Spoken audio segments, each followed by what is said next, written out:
4 long years have passed since, from deep in this forest, emerged another world, the world of Myst.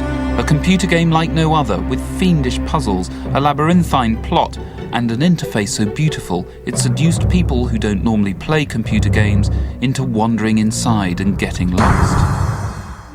Now, just as Myst fans were about to give up hope, the sequel, Riven, has finally been published and landed straight onto the American bestseller list. The games were created by 2 brothers, the Miller brothers, and the story at the dark heart of both games is a family saga. It's not the only instance in Myst and Riven where art and life have become mixed. The younger brother by 7 years is Robin. He's the creative engine, designing the worlds and composing the music. Rand is the older one. He's a self-confessed computer geek who spends more time looking after the business and presenting the brothers' public face. Robin's the dreamer. He latches on to a dream and he wants to go with it. I enjoy working with Rand. He thinks very, very analytically. He has the ability to come and look at a situation and just, logically think through it. They came together to create their worlds not in Silicon Valley or even Seattle or in any other high-tech town, but in Spokane, a city surrounded by forest in Washington state, northwest USA, about 100 miles from the Canadian border. It's an average American town, except for, well, Twin Peaks was filmed not far from here. Rand and I were working at opposite ends of the country. He was in Texas, I was in Seattle. And we decided we needed to kind of be together, work in the same place. At that point, our parents had just moved to Spokane, so we decided why not.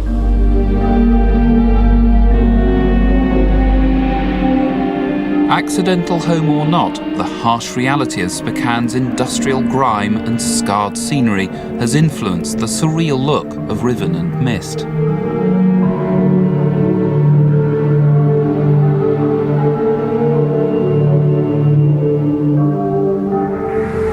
The aesthetic is something where we tried to mix a lot of familiar elements with many things that were very foreign and different.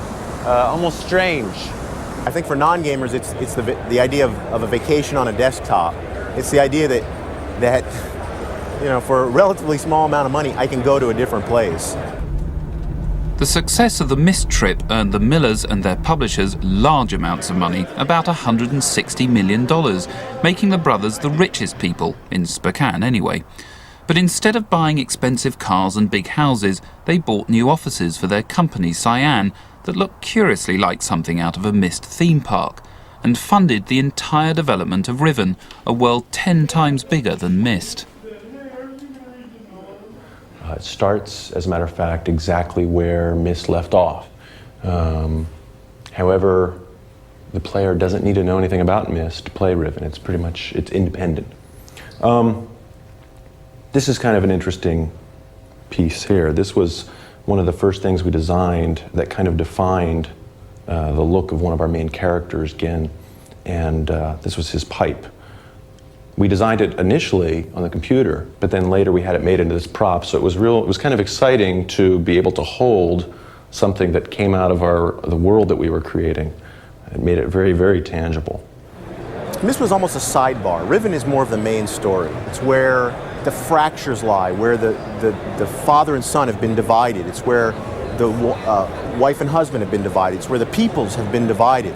It was almost where the brothers were divided too, as the pressure to produce something more spectacular than Myst told, and the development time stretched out beyond 3 years. Rumours emanated from Cyan's offices. There was a split.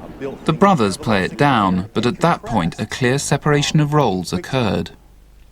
There was kind of a little bit of the syndrome of too many chefs in the kitchen at one time, and we kind of, at one point, just had to make the decision, okay, Rand's going to do this part of it, I'm going to do this part of it, and after we made that decision, after we kind of broke off, Rand became more producer, I became more director. It worked really well after that.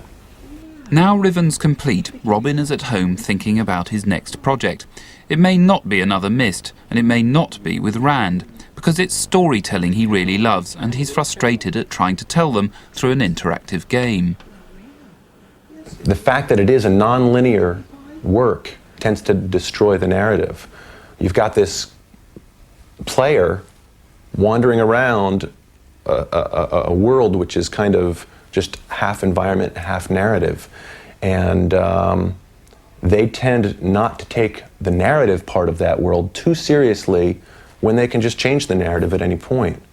It's interesting to note that Robin, not coming from a film background, I think would like to pursue more of a linear storytelling, to see where that goes, to see if he can tell a story better and evoke those emotions. Please join with me. Rand was invited to Macworld by Steve Jobs. Once there, he grilled Jobs, not about the future of Apple, as you might imagine, but about his other interest, film company Pixar, producers of the computer-generated Toy Story.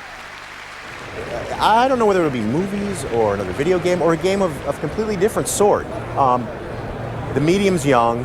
I don't know what will happen, whether the ability to tell stories will improve as we go on or whether it'll stop here. The fact is, there seems like there's a lot of potential there. I mean, we live in a world that's interactive and we get plenty of emotion, plenty of stories out of that. The more we can mimic that, the more impressive worlds we'll be able to build.